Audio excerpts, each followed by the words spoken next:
Boa noite, pessoal. Eu é que tenho que agradecer o convite, né? Porque uma casa tão grande, linda como essa, né? Eu falei, gente, eu não mereço estar aqui, né? Principalmente para falar do nosso Mestre Jesus. Então, a minha profissão, eu sou advogado, né? Eu não vim aqui ensinar ninguém. O advogado, ele vai, pega o que está escrito e passa para frente. Então, não tenho a pretensão de ensinar, e sim, para que todos nós, no final desse bate-papo, possamos sair com uma pulguinha atrás da orelha sobre o que o nosso mestre representa, não só para nós, espíritas. Quanto tempo, qual idade, será que ele teve conosco? E por que eu resolvi desenvolver essa linha de ideias? Eu quero que vocês prestem atenção que nós temos 4 momentos que vamos pontuar nos caminhos do Mestre, que vai desde a formação do globo até a era do Cristo, um momento de transição que todos nós estudamos, e aliás, só nós espíritas estudamos aqui, na nossa doutrina. Porque nossos irmãos estão errados? Não. Porque nós temos, além da Bíblia, além da ciência e além da filosofia, nós temos um Chico Xavier, Emmanuel, que pegou o Pentateuco e trouxe tudo divididinho, explicadinho, para a gente aproveitar isso aí. Ciência, filosofia e religião, não é à toa que é um tripé, que a nossa doutrina se apoia para pegar o capítulo 1 do Evangelho, eu não vim destruir a lei. Que lei? Moisés, Velho Testamento, Novo Testamento. Não é à toa que Kardec, sendo um pedagogo, trouxe esse item direto para a gente no 1º capítulo do Evangelho. Então, nos 4 momentos que nós temos aqui, me veio a seguinte percepção. Quando se fala de Jesus, e eu não estou dizendo só nós espíritas, nossos irmãos evangélicos, nossos irmãos católicos, a gente tende a lembrar da idade de Cristo. Qual é a idade de Cristo? Não vale dizer 33. Alguém sabe? Não dá? Dá para ter uma ideia? E é por causa disso, porque quando fala de Jesus, idade de Cristo, todo mundo, bingo, 33, né? Na casa de meu pai há muitas moradas, se não fosse assim eu vou teria dito. João, não aleatoriamente, né? Traz para nós já a dica que somos espíritos milenares, estamos num planeta Terra, viemos de outro planeta, vamos para outro planeta, quem o sabe?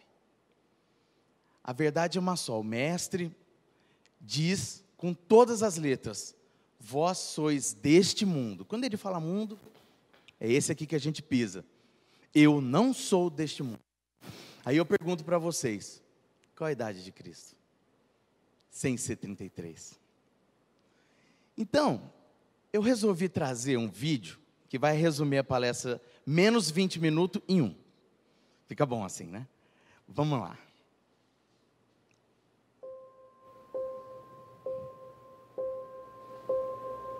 Eu gostaria que todos prestassem atenção nos detalhezinhos do vídeo.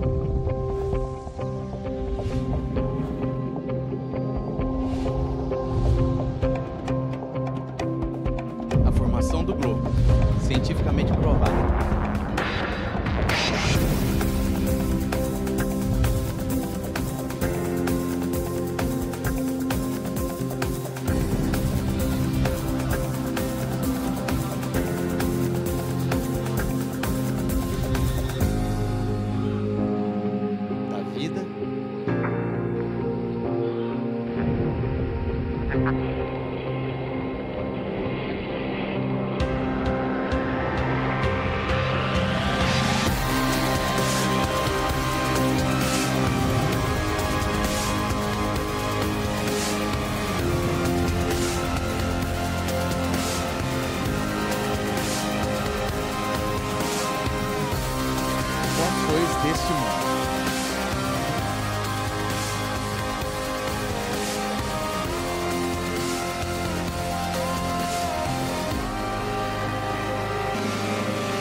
Eu não sou deste mundo.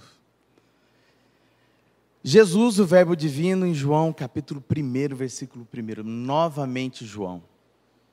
No princípio havia o verbo, e o verbo estava junto de Deus, e o verbo era Deus.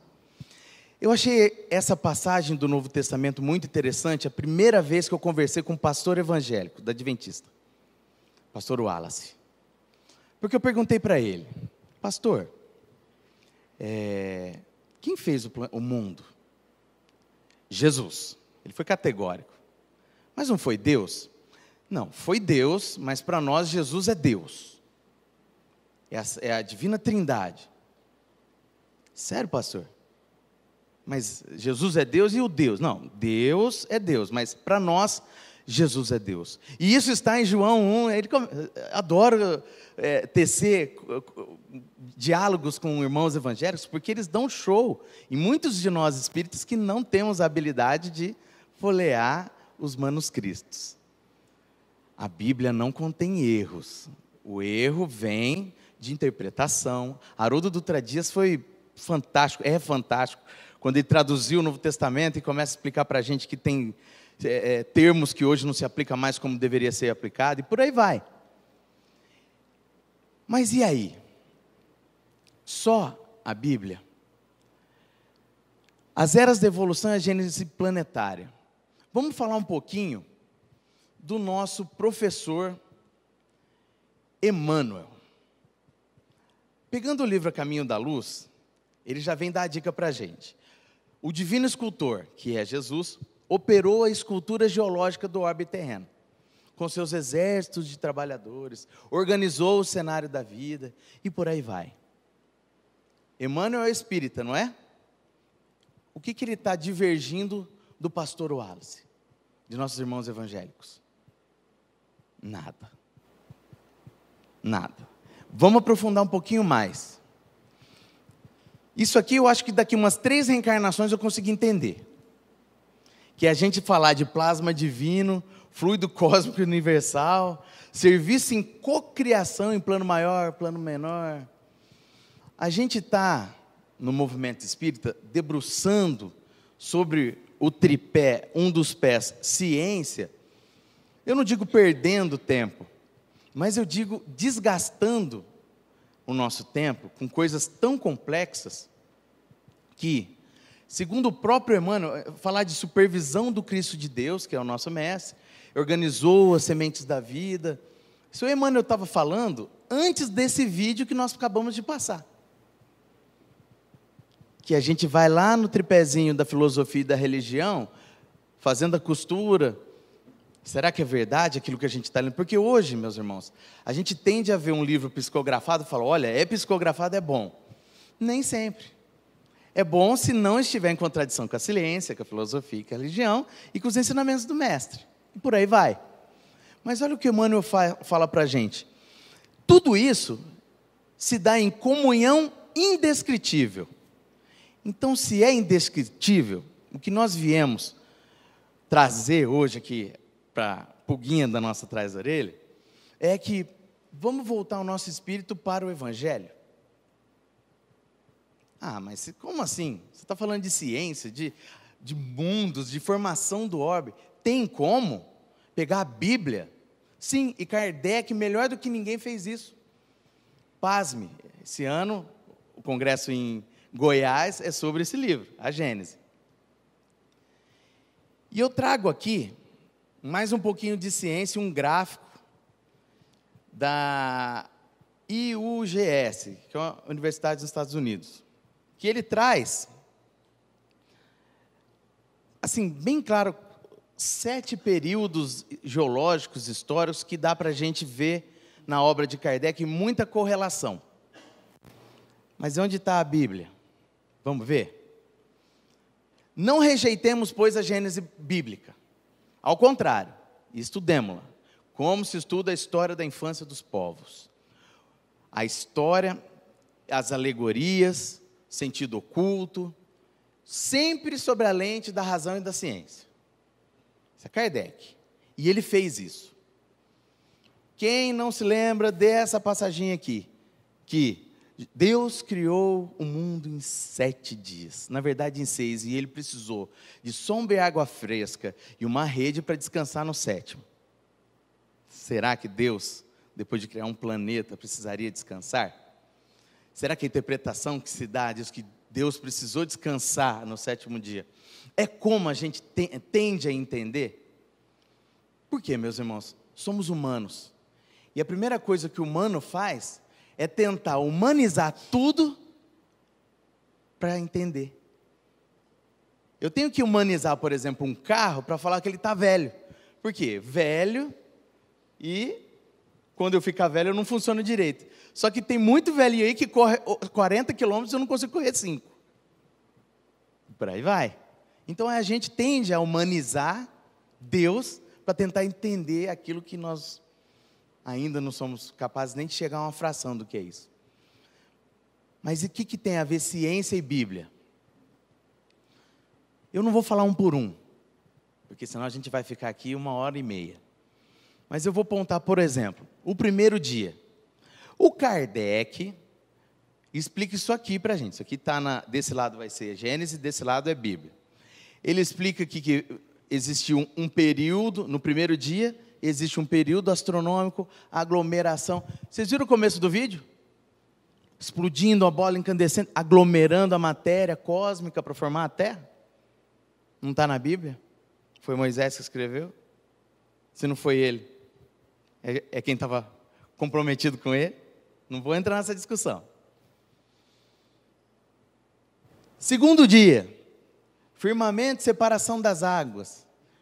De novo aquele vídeo, precipitação gradual das águas.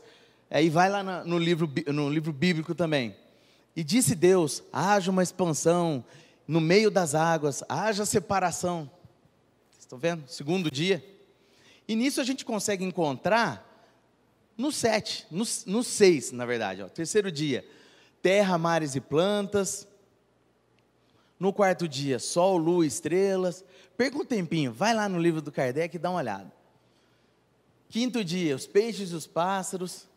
Dilúvio, é onde o Kardec traz a ciência para a gente, para ter uma ordem filosófico-científica mais coerente. Ciência, filosofia e religião. E no sexto dia, nós, os homens. Período quaternário, terrenos de aluvião, vegetais, animais, o homem. E aí a gente olha lá no texto bíblico, e disse Deus, produz a terra. E criou Deus o homem à sua imagem, a imagem de Deus o criou, o homem e mulher os criou. Isso aqui é tradução de Ferreira atualizada. Pois bem, e o 7º dia? Está aqui na ciência explicado? Pergunto de novo, será que Deus precisou descansar? É o que a gente vai ver no decorrer desse bate-papo. Por quê? Se a própria ciência nos traz também 1, 2, 3, 4, 5, 6 períodos, e esse gráfico não tem nada a ver com o Kardec, é porque nós estamos numa doutrina que realmente abre o nosso entendimento, mas não afasta os textos sagrados. Ah, mas então meu filho, estuda num colégio católico, virou para a professora, quase me matou de vergonha, né? Mas professora, a gente veio de Adão e Eva? É esse o questionamento. Espíritos espíritas estão reencarnando por toda parte. Na evangelização a gente vê que crianças vêm ao centro e o pai não. É tudo uma questão de entendimento. A gente vai nascendo, renascendo, progredindo sempre. E não tem problema nenhum com isso. Se a gente precisa primeiro decorar a Bíblia, para depois decorar a Kardec, que assim seja. Para isso existem várias vidas.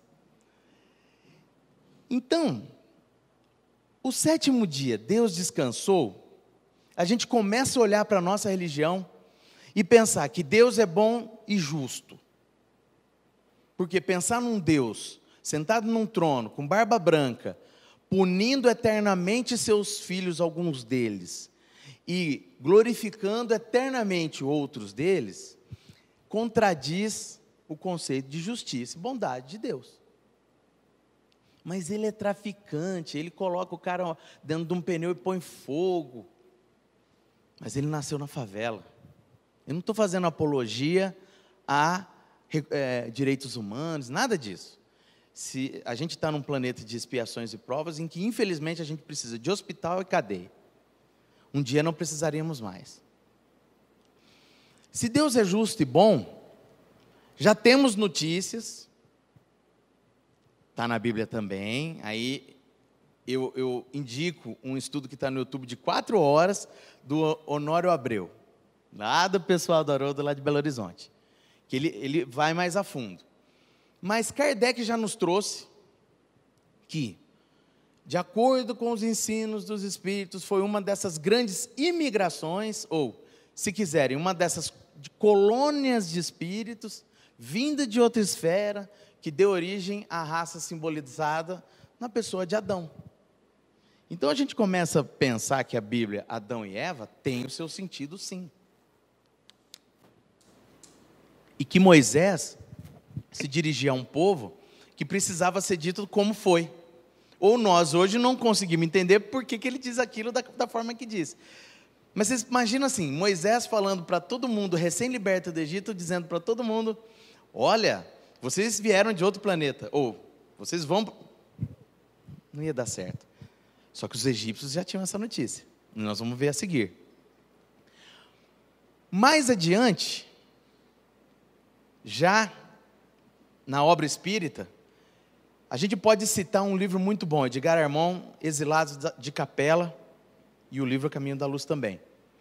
Rapidamente, Capela é um planeta que está na constelação do Cocheiro,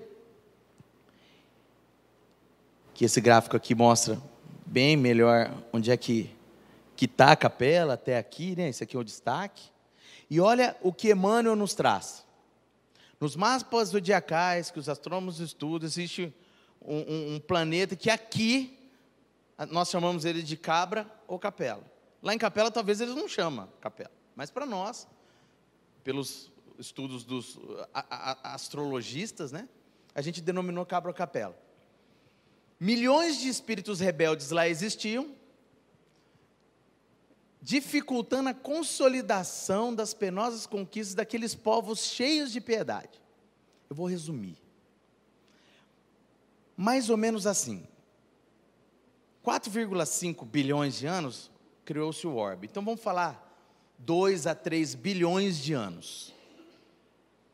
Lá em Capela tinha um pessoal, gente, sem fazer apologia, que colocava o dedo na máquina para aposentar e ficava só com 9, aposentava, que utilizava da ingenuidade de uma maioria e se dava bem com isso, que entrava para resolver um problema social e se corrompia. Eu não estou fazendo apologia, pessoal, mas lá tinha. Só que esse pessoal, assim como num certo lugar aqui na Terra, era a minoria. Vamos pensar num traficante de drogas. Ele é um. Quantas pessoas moram no morro, na comunidade? São milhares. Eu adoro o Rio de Janeiro. Eu tive uma semana lá. Terça-feira eu estava em audiência lá de novo. E eu falo para o pessoal de lá, o pessoal que trabalha para o meu cliente, eu falo: gente, eu adoro o Rio de Janeiro. Não, mas aqui você não vê a TV, não? Eu falei: prefiro não ver, porque a TV só mostra o ruim. E o ruim é a minoria. Carioca é gente boa, ele é hospitaleiro, ele é divertido, ele é de bem com a vida. Ele ganha pouco e se diverte todo final de semana. Quem tiver oportunidade, ou quem já convive com carioca, vai entender o que eu estou dizendo. E olha o que aconteceu. Lá em Capela estava nessa transição. Tinha traficante, mas a maioria era gente boa. Era gente trabalhadora, que só precisava de um líder diferente. E aí Emmanuel traz a notícia para nós. Foi assim que Jesus recebeu a luz de seu reino de amor, porque para amar um traficante de drogas, um político corrupto, tem que amar demais, gente, porque nós, meros mortais, quer mandar para a forca. Então tinha que ser um espírito como Jesus. Reino de amor, mas reino de justiça. Então ele recebeu no reino de amor e de justiça uma turba de seres sofredores e infelizes. seriam degredados da face obscura do planeta terrestre. Andariam desprezados na noite dos milênios. O meu filho acabou de fazer 8 anos. Eu nem vi passar. Agora vocês imaginam nascer, renascer de novo, sem progredir nada, porque você é igual um macaquinho, todo peludinho, todo daquele jeito, caçando para comer e sendo caçado e virando comida. Mas vós sois deste mundo. Você precisa evoluir também. E nesse contexto que Jesus recebeu no seu reino de amor e de justiça, os nossos irmãos capelinos, para vir ensinar para nós, foi aonde prejudicou muito nós homens. Vê se vocês concordam comigo, homens. Porque aí vieram os capelinos bonitão, descobriram o fogo, a caverna, e as mulheres só se interessavam por eles. É ou não é? O que a gente se preocupa hoje? O teto, né? Pagar a conta, pagar a escola dos filhos, isso aí é culpa dos capelinos. Só que nós tivemos que aprender a fazer o que eles faziam, né? Desde aquela época, Jesus já estava conosco. Então vou devolver a pergunta. Qual a idade de Cristo? Se não é 33, é mais de 4,5 bilhões de anos. Há 4,5 bilhões de anos, Jesus já era um Cristo. Quanto tempo ele demorou para virar um Cristo? Não sei. Mas eu acho que 4,5 bilhões de anos, para mim, Rodrigo Leite, não vai dar. Eu vou precisar de um tempinho a mais para virar um Cristo. E é onde a gente volta no início que eu disse. Ele já estava conosco, caminhando conosco, desde a formação do nosso planeta. Vamos adiantar mais um pouco. A todo tempo, ele era anunciado. E alguns irmãos judeus ainda não o reconheceram como Messias.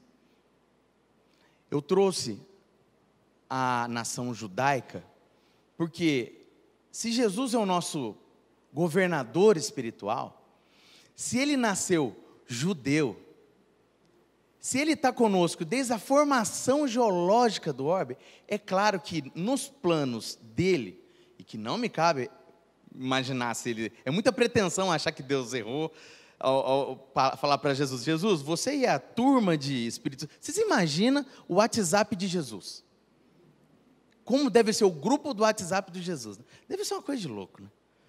Não deve ter nem smartphone, pelo pensamento eles se comunicam, né? Plim, plim, plim. E não pode mandar fotinho de coisa feia no grupo, né, gente? Um dele não tem isso, eu acho.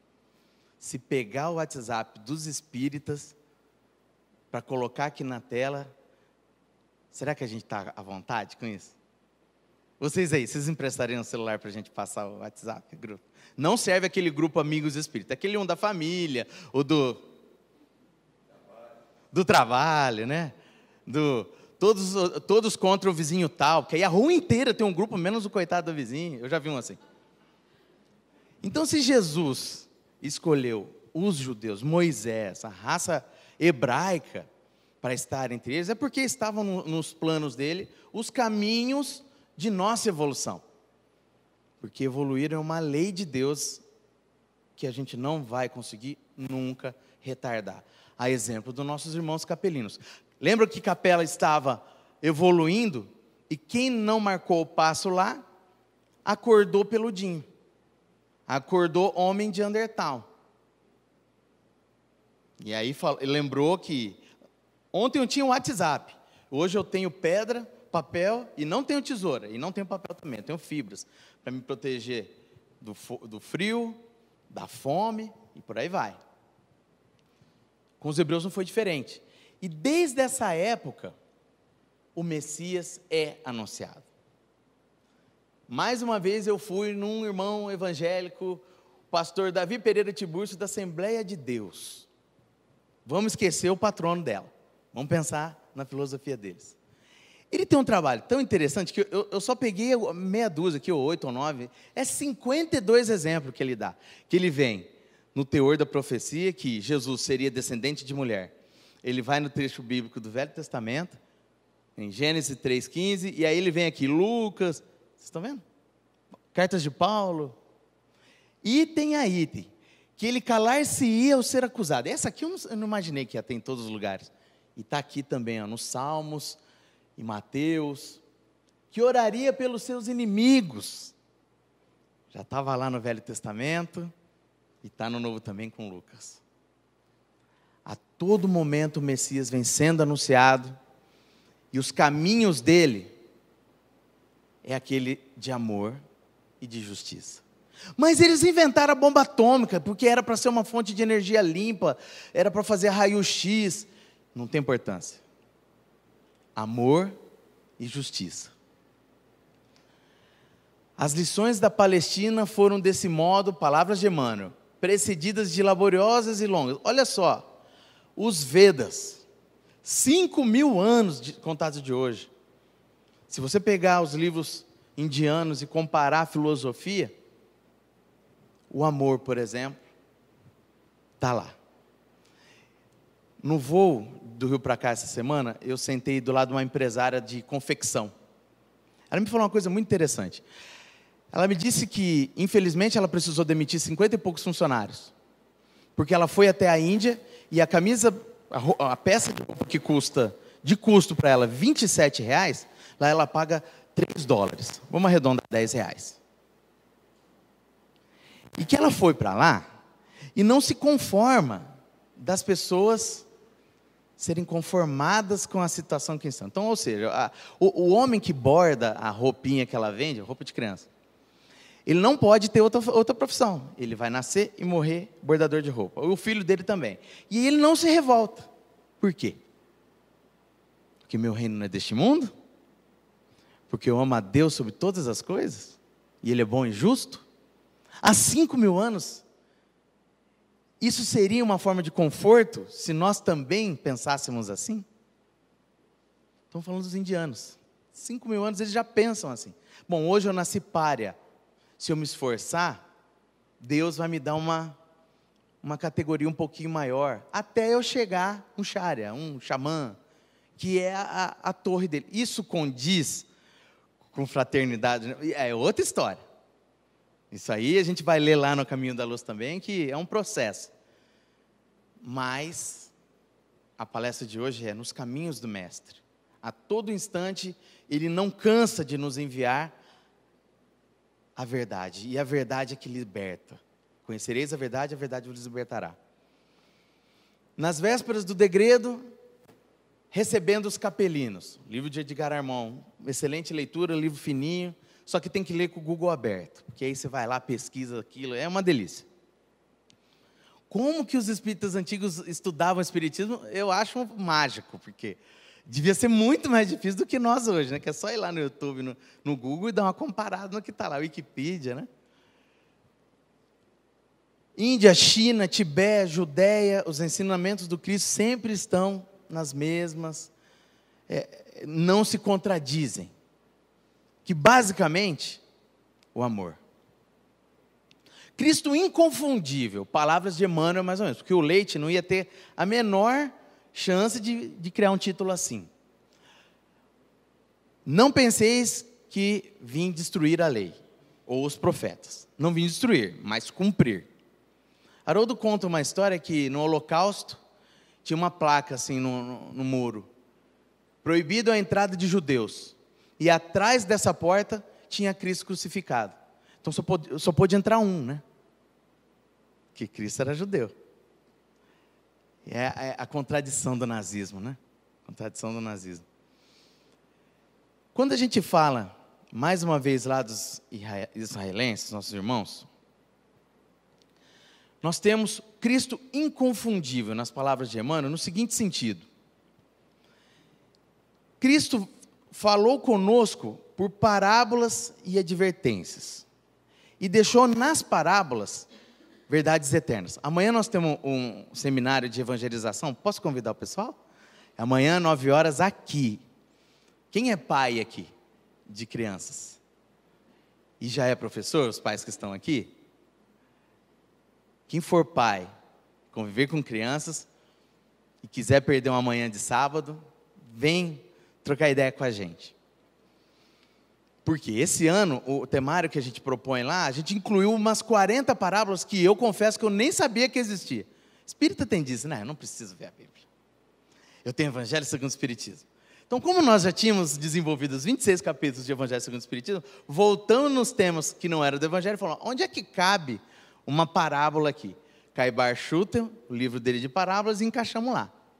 E por que Jesus falava por parábolas? Quem é professora de matemática aí? Quem teve uma professora de matemática? Todo mundo. Então nós aprendemos que existe circunferência, elipse, parábola e hipérbola. A parábola é mais ou menos assim. Se eu quero ir daqui na ré, eu traço uma reta. Facinho, ponto A e ponto B. Mas eu tenho a tribuna aqui, entre eu e ela. Eu traço uma parábola.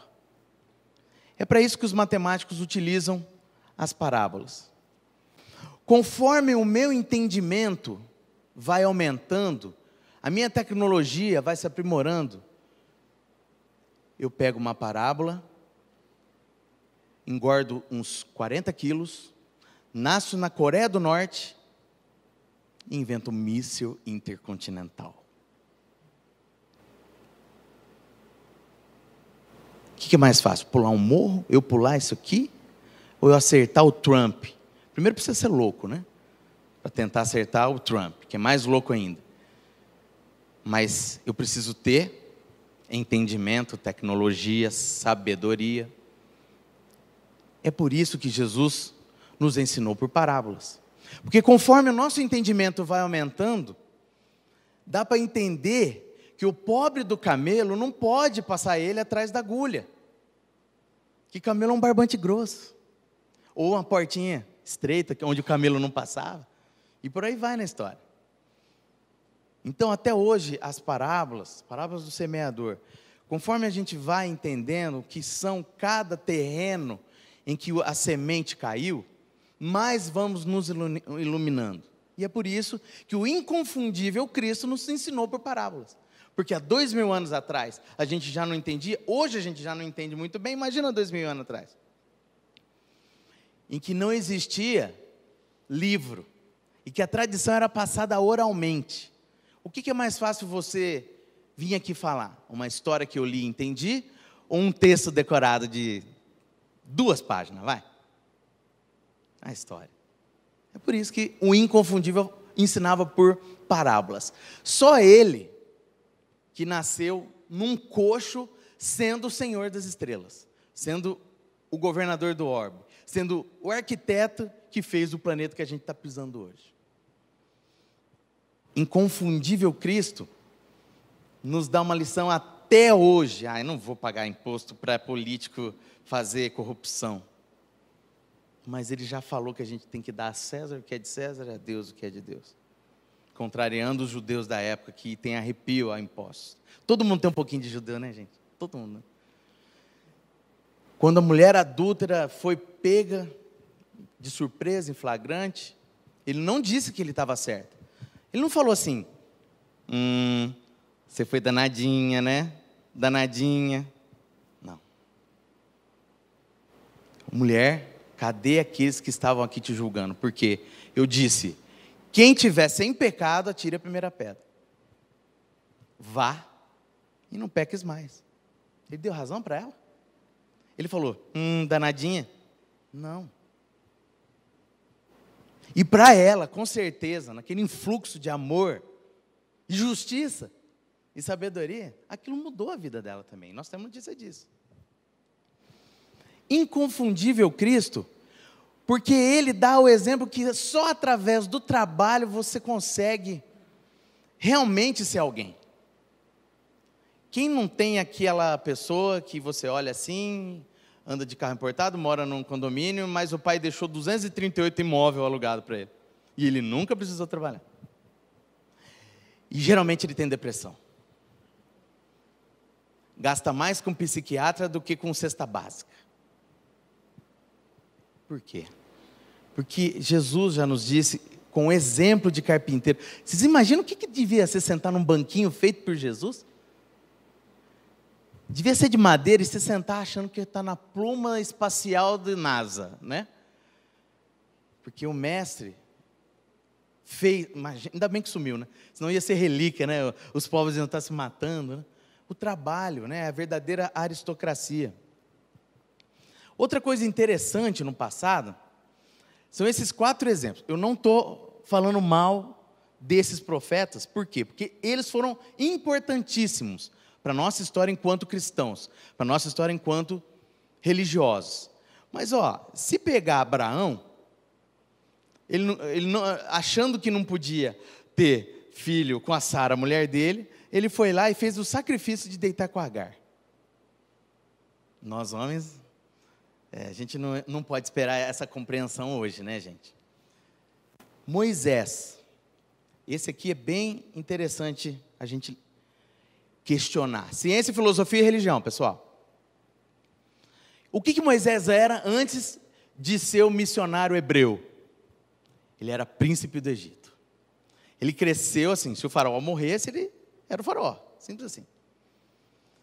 Onde é que todo faraó estudava, além dos gregos? Eles estudavam um livro chamado Livro dos Mortos. E era mais ou menos assim, ele tinha 42 confissões negativas. E aqui está um desenho que foi tirado da tumba do faraó, que são 42 portas, né? Que é mais ou menos assim, 42, um corredor, tem o Deus lá na frente, que está aqui. Eu não coloquei o meu dedo na máquina. Pode entrar na praça. Eu não peguei um dinheirinho a mais para dar para o guarda. Pode entrar na praça. E por aí vai. 42 confissões negativas. Olha só, entre as 42, qual que a gente pode garimpar? Eu não furtei. Eu não assassinei. Eu não proferi mentira. Alguém lembra aqui dos 10 mandamentos? Que essas 10 ordens, foi agora o catolicismo que pôs em 10 ordens, né? Porque ela está em Deuteronômio, está esparramada. Que situação que ele passou a tábua dos 10 mandamentos. Vocês imaginam se Moisés, depois de vir do morro, do monte, vocês conhecem aqui saidinha de indulto de Natal? Nossos irmãos santinhos? O que eles fazem? Vão ver a mãe, vão ver os filhos. É assim? A gente sabe que infelizmente não, né? Muitos deles voltam para o crime. Era essa situação que os hebreus que seguiram Moisés estavam lá. Aí ele desce do morro e fala, olha, tudo bem, a gente se libertou dos faraós, mas eu preciso ensinar a cartilha dos caras para vocês. O que ia acontecer com ele? Não. Então, as tábuas dos 10 mandamentos, através de uma chama mediúnica chamada Moisés, escreveu 10 mandamentos. Ele compilou de 42 em 10, gente. Ciência, filosofia e religião. Ele precisou compilar um ensinamento que já existia no mundo para iniciar a obra maravilhosa do Velho Testamento. Por quê? Só depois do Velho Testamento a humanidade pôde beber da verdade incorruptível de que somos filhos do mesmo Pai, do mesmo Deus, único, bom, mas justo. Elias. A história de Elias. Ele também foi um profeta que depois foi o João o Batista, que perdeu a cabeça. Por quê?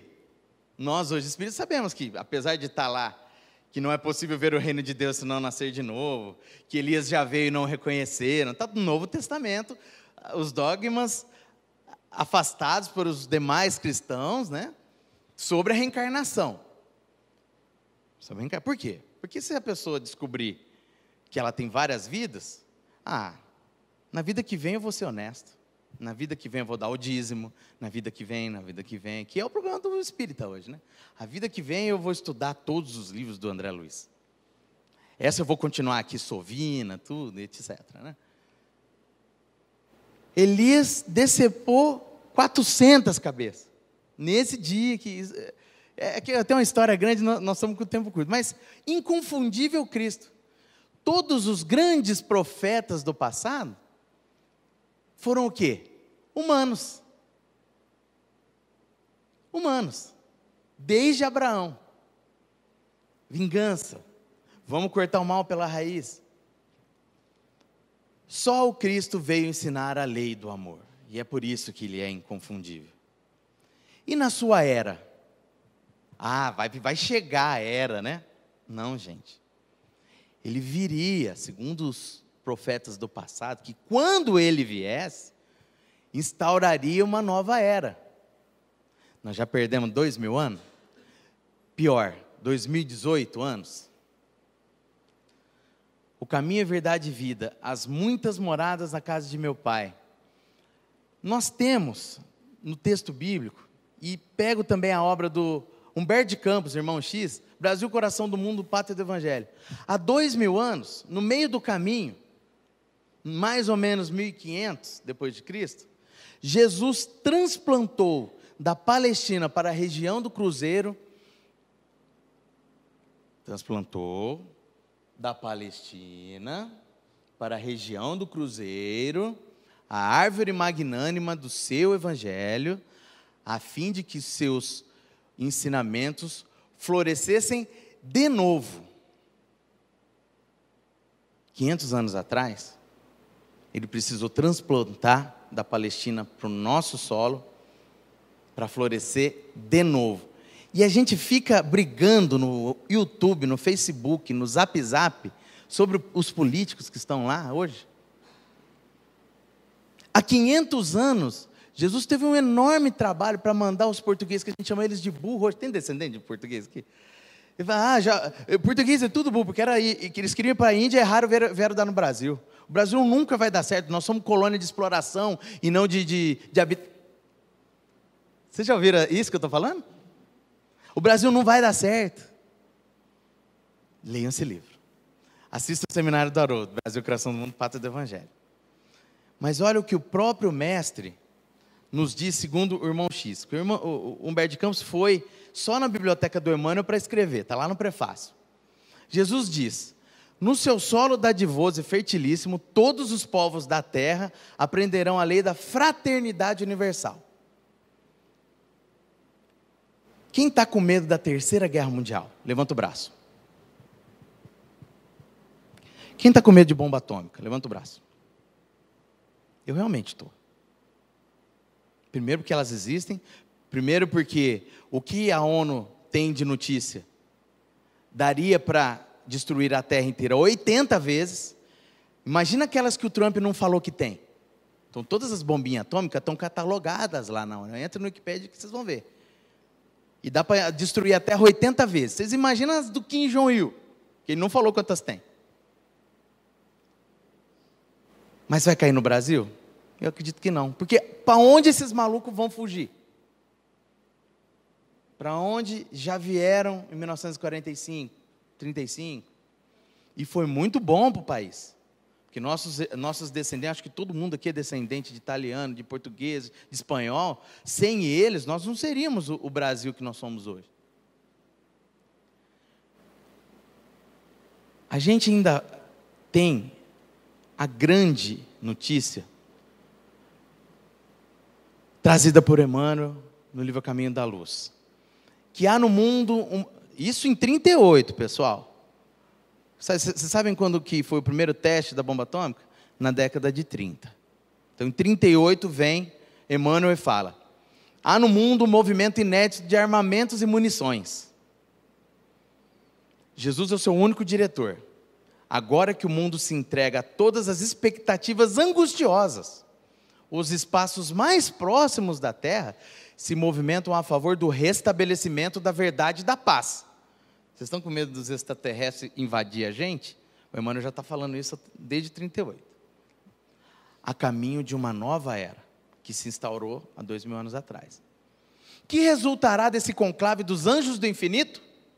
Deus o sabe. Nas grandes transições do século que passa, aguardemos o seu amor e a sua misericórdia.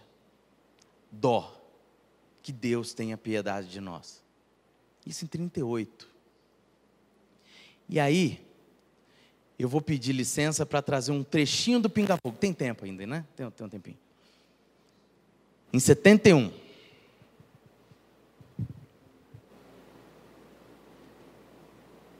Então, nós vamos dizer, esses fenômenos todos, diz o nosso Emmanuel que está presente, caracterizam mesmo o período de transformação em que nós nos encontramos. Em 71. Diz ele, o nosso companheiro materialista dirá natureza. Mas, para nós os religiosos, natureza é sinônimo de manifestação de Deus. Então, Deus cria a natureza, Deus cria a vida. Mas o homem, os homens ou as mulheres do planeta são filhos de Deus e podem modificar a criação de Deus. Nós nos encontramos no limiar de uma era extraordinária. Se nos mostrarmos capacitados coletivamente a recebê-la com a dignidade devida.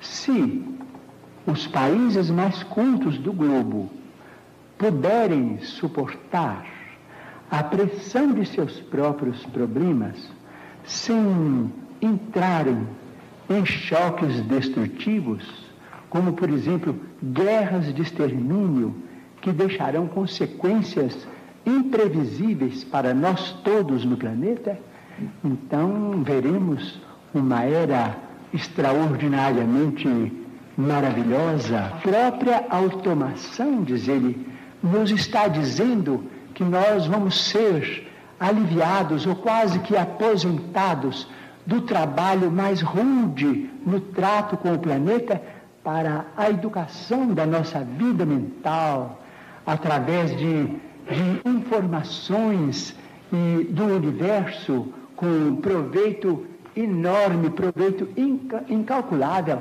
para benefício da humanidade. Mas isso terá um preço, terá o preço da paz. Se nós pudermos nos suportarmos uns aos outros, quando não nos pudermos amar uns aos outros, segundo os preceitos de Jesus, até que essa era prevaleça, provavelmente no próximo milênio, não sabemos se no princípio, se no meados ou se no fim. O terceiro milênio nos promete maravilhas, mas se o homem, filho e herdeiro de Deus, também se mostrar digno dessas concessões. Não sou eu que estou dizendo, pessoal. Vocês viram que o próprio Chico disse em 71 que no próximo milênio, não se sabe. Temos alguns irmãos muito apegados à data limite, tem toda uma mídia em cima disso. Eu, Rodrigo Leite, respeito quem pensa assim, mas eu prefiro acreditar no Chico.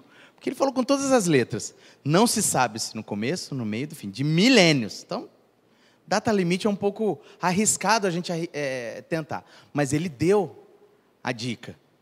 Que na era do Cristo, na nova era, ou a gente vai ficar num planeta muito bom, ou iremos sofrer as consequências de guerras e por aí vai.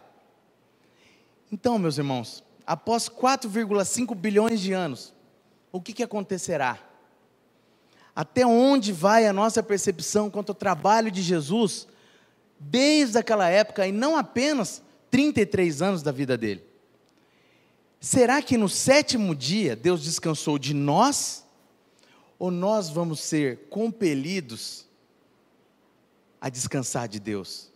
A nascer num corpinho peludinho, sem o WhatsApp, sem água quente. Vocês, meninas, sem várias bolsas e várias sandálias. E é desde que nasce, né? Rafa, já desde pequenininha. Nós, homens, sem o nosso futebol, sem a nossa tela, plano e controle remoto na mão. Vocês imaginaram? Será que Deus precisava descansar da gente? Ou nós é que vamos ser compelidos a descansar dele e servir de progresso para outros povos, assim como nossos irmãos capelinos fizeram por nós? Muitos deles já retornaram, a exemplo dos egípcios, que está no livro A Caminho da Luz. E qual a receita que nós temos para não acordarmos peludinhos. Eu peço licença para vocês, para encerrar Porque ouvindo o fome mestre. E destes-me de comer. Tive sede e destes-me de beber. Era estrangeiro e hospedastes-me. Estava nu e vestistes-me. Adoeci e visitastes-me. Estive na prisão e fostes me ver. Então os justos lhe responderão dizendo: Senhor, quando te vimos com fome e te demos de comer? Ou com sede e te demos de beber?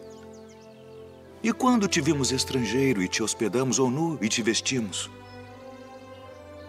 E quando te vimos enfermo ou na prisão e fomos ver-te?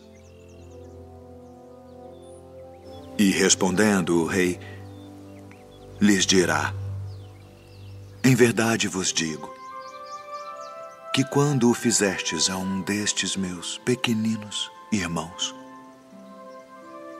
a mim o fizestes. Então dirá também aos que estiverem à sua esquerda: Apartai-vos de mim, malditos, para o fogo eterno preparado para o diabo e seus anjos, porque tive fome e não me destes de comer.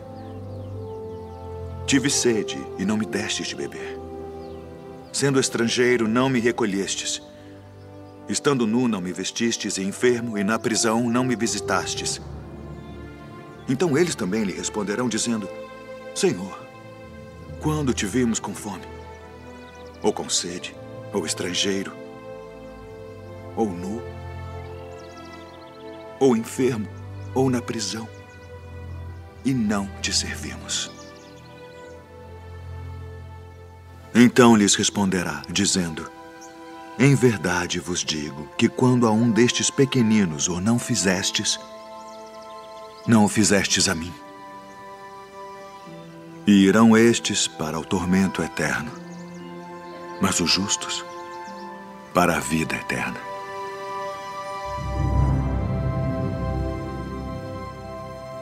Muita paz.